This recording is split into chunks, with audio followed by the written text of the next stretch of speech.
Right now, the daughter of famed treasure hunter and marine conservationist Kelly Tarleton says she considered the historic ship the Tui as her first home. That's why Fiona Tarleton was devastated when she woke up to the news early yesterday that the vessel had been destroyed. Northern Advocate breaking news reporter Brodie Stone spoke to Tarleton, and she's here with us now. Brodie, good morning. Morena, Ryan. Good to have you on the program, and welcome. Tell us what was the story you were hearing yesterday? We had the images of the fire on the show yesterday morning. A very sad sight to see. Very sad sight. I think it was a bit of a rude awakening for Paihia and Waitangi locals. At 4 a.m, people were probably awoken to the fact that the Tui was on fire. And chances are that if you've been to Waitangi, you have probably walked past that vessel. Yeah, so tell us the story about its link to the Tarletons.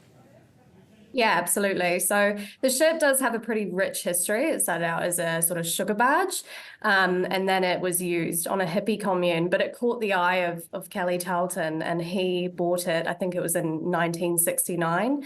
And he decided to sort of restore it and turn it into a shipwreck museum, and used some of the goodies that he sort of found on his adventures. And it was open for quite a long period of time in Northland. And I spoke with Kelly's daughter Fiona yesterday, and obviously she was really devastated about the fire. She said that her earliest memories were of that ship. It was around 2 or 3 years old that she got to experience it and grew up on it. She had her first job on there. She got married on there. So yeah, very, very rich history there. Yeah, absolutely.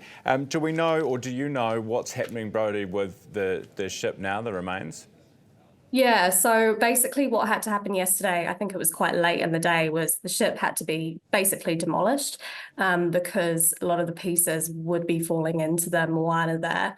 And obviously that's a danger for boats, but it's also, it's a popular spot for pippy picking and things like that. So they had to keep, any of that soot and stuff out of the water. And so, yeah, it's effectively been demolished, which is a sad sight. It is. It's a real shame. Brodie, appreciate your reporting on that this morning. Thanks so much. Brodie Stone, Northern Advocate breaking news reporter.